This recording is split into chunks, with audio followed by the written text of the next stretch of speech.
Svega mjesec dana odmora imali su jedriličari u olimpijskim klasama. Sezona 2011. završila je u prosincu sa svjetskim prvenstvom u Australiji. Siječanj je donio toliko prijeko potrebni odmor, no već u veljači valjalo se ponovno uhvatiti kormila i konopa. Split Olympic Sailing Week i otvoreno prvenstvo Hrvatske označili su ovoga tjedna početak olimpijske godine. Očekuje nas duga i naporna sezona. U 5. mjesecu su sva svjetska prvenstva. Nastojimo se pripremiti što je optimalnije moguće i kulminacija godine olimpijske igre u Londonu u 8. mjesecu. Moćna hrvatska olimpijska reprezentacija, čiji su rezultati donijeli Hrvatskoj status treće jedriličarske nacije svijeta, dovela je u Split na početku sezone flotu iz 18 zemalja, naročito u laseru. 10 kormilara koji će jedriti na olimpijskim igrama izabrali su Split svoju zimsku bazu. We came here since 4 years now, so we like this place. We like sailing with the Croatian because they're always full power in their sailing, so it's cool. It's nice place. Laseraši u Hrvatskoj, a najbolji svjetski dvojci u Španjolskoj. Šime Fantela i Igor Marenić, brončani u muškom olimpijskom dvojcu sa zadnjeg svjetskog prvenstva, u Split su došli s priprema u Kadizu, jer se i vraćaju vrlo skoro. Nakon državnog prvenstva plan je vratiti se u Španjolsku na ostatak priprema i zatim slijede nastupi na regatama svjetskog kupa u Palma de Majorci i u francuskom Jeru, te dalje svjetsko i europsko prvenstvo sa vrhuncem u kolovozu, naravno na olimpijskim igrama. S obzirom na rezultate ostvarene prošle 3 godine, hrvatski jedriličari mogli bi konkurirati za olimpijske medalje u čak 4 discipline. Olimpijske igre sada su puno jednostavnije u stvari za mene. Imam puno više iskustva, 4 godine rada i iskustva više. Vjere u sebe imam puno više i mislim da zaista će biti sve jako dobro.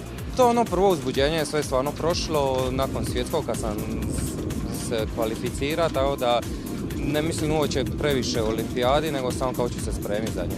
Ova regata Split Olympic Sailing Week je dobar uvod, konkurencija nije nešto jaka, ali uglavnom ima puno hrvatskih jedriličara i uglavnom su to muški, protiv kojih je zanimljivo jedriti jer su uglavnom malo teži od mene, tako da po jačem vjetru imam dosta problema s njima.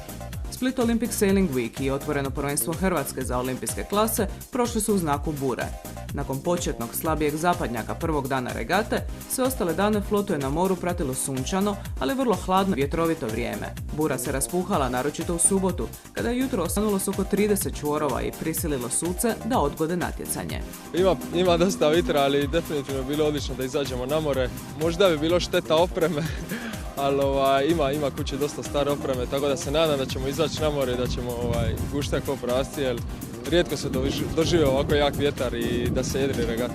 Sigurno ima 30 čvorova. Ne brinem da će biti komplicirano jedrit, nego bit će strašno hladno, tako da bit će teški uvjeti danas na moru ako nas uopće izvedu na more. Bura je oslabila pokoji čvor, ne previše, no taman dovoljno da se natjecanje i u subotu održi. Regatna polja pružila su uzbudljiv prizor. Velike brzine, adrenalin, prevrtanja, veliki napor, ali i užitak radi kojeg se sve isplati.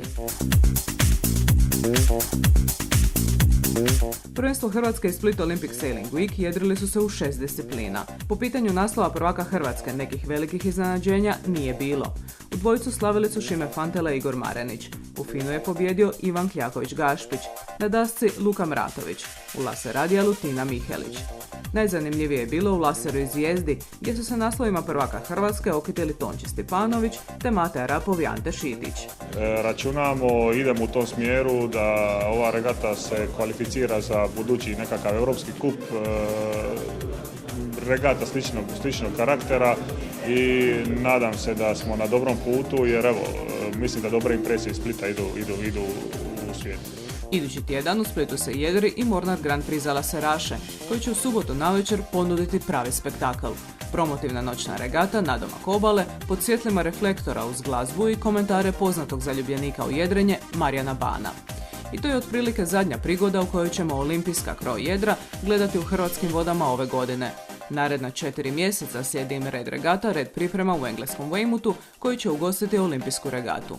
U svibnju će za olimpijske norme još jedriti posade klase Zvijezda Lovrović, Arapov Šitić i Mišura Barać, te u ženskom dvojicu Enija Ninčević i Romana Župan. Nadamo se bolje nego prošlo svjetsko prvenstvo, dosta smo tamo naučili, šteta nismo uspjeli nabaviti bolji brod, ali glavu gore i iskoristiti ovo što imamo i dati sve od sebe i probati osvojiti novu.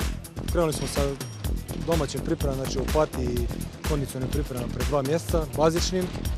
Nastavit će se u Italiji, Lago di Garda, nakon toga Španjolska, Palma de Mallorca i onda idemo na naše glavno borilište u Jer, francuski kraj Toulona, gdje će biti regata svjetskog kupa i nakon toga svjetsko prvenstvo. Mislim kod jedrenja da i ti malo šansi da imaš, zašto ne probati. Otići tamo, svjetsko prvenstvo u Europi, u Francuskoj, prema tome zašto ne otići, pa šta bude bit će. 8 hrvatskih jedriličara za sad ima potvrđen nastup na olimpijskim igrama. Ukoliko norme ispune i posade u Zvijezdi i ženskom dvojcu, hrvatska će olimpijska jedriličarska reprezentacija biti brojnija od momčadskih sportova. I jedriće za prvu olimpijsku medalju u povijesti.